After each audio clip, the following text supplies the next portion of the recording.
The crystalline halls of the Viridian archive hummed with ancient power as Orla pressed her palm against the scanner.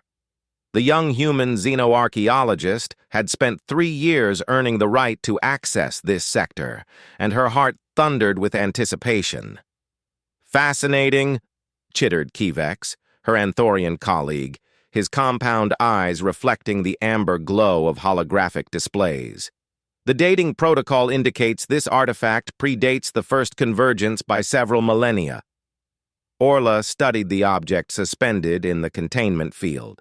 A fragment of what appeared to be armor, roughly the size of her torso. Its surface was scarred and pitted, bearing the unmistakable signs of energy weapon impacts. She initiated a deep molecular scan, her fingers dancing across the haptic interface. The results materialized in the air before them, and Kvex's antennae snapped to attention. Impossible. These battle scars. The scan dates them at 47,000 years old. "Not impossible," Orla murmured, zooming in on the damage patterns. "Just older than you expected." "But the Anthorian Empire has records stretching back 32,000 years, Kvex insisted, his mandibles clicking in agitation. "We are the eldest known civilization in this galactic sector.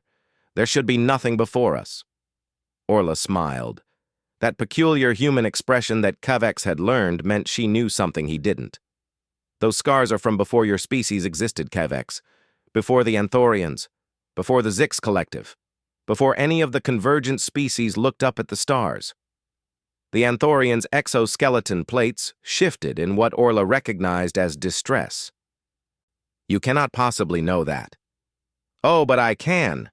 She pulled up another hologram, this one displaying a battered helmet recovered from Earth's Gobi Desert.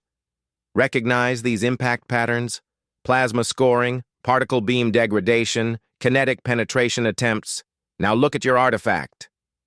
The patterns matched perfectly. Kvex stumbled backward, his 6 legs barely keeping him upright. "That's human armor. Ancient human armor. But your species only achieved interstellar flight 400 years ago. You told us you were newcomers to the stars." "We were," Orla confirmed, walking slowly around the containment field. "Newcomers the second time around." She opened her personal archive, and the air filled with images. Ruined bunkers on Mars, their foundations dating back 50,000 years. Vitrified cities on Earth. Turned to glass by weapons that shouldn't have existed in humanity's Bronze Age.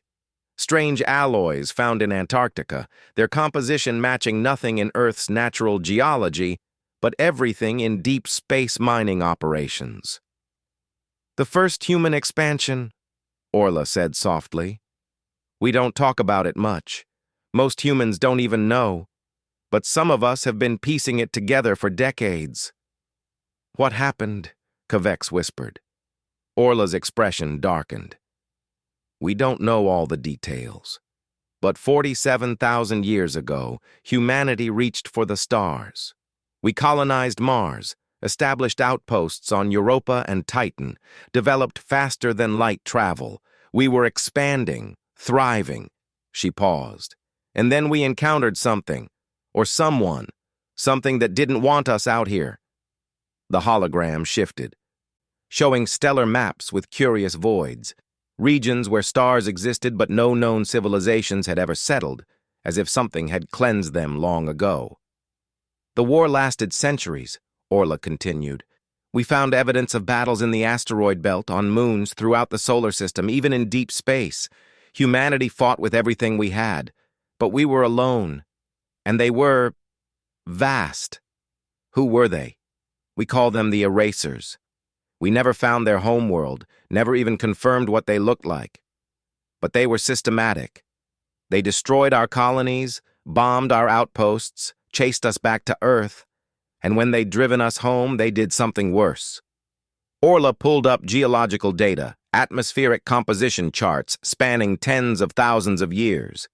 "They triggered an ice age, collapsed our civilization, sent humanity back to the Stone Age. Most of our population died. The survivors forgot everything. The ships, the colonies, the war. all of it buried under ice and time. Kavex's translator struggled with the emotion in her voice. "But you survived." "Humans are good at that," Orla said with that unsettling smile again. "We're cockroaches, Kavex. You knock us down, we get back up. You bomb us back to the Stone Age, we rebuild. It took us 46,000 years, but here we are again, climbing back to the stars." She turned to face him directly. "And this time we're not alone. This time we have the Convergence. We have allies, friends." Her eyes hardened. "And this time when we find the erasers, we'll be ready."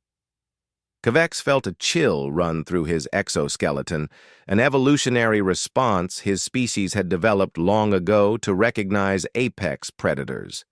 He'd always thought of humans as soft, short-lived, almost fragile compared to the ancient races of the Convergence. But looking at Orla now, standing before the scarred remnants of a war older than his entire civilization, he understood something fundamental about humanity. They weren't newcomers. They weren't primitives who'd stumbled into space travel. They were survivors of an extinction event that would have ended any other species permanently. "Your people," Kavex said carefully. "They truly don't remember? Most don't, but enough of us do.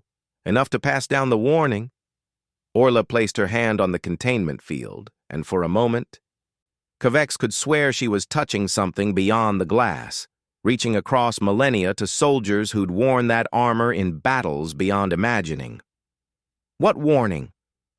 Orla's reflection stared back at her from the polished armor fragment, and she spoke the words that had been whispered through human history in 1,000 different forms, in myths, in legends, in the darkest stories told around ancient fires. "They came for us once. They tried to erase us." Her hand curled into a fist.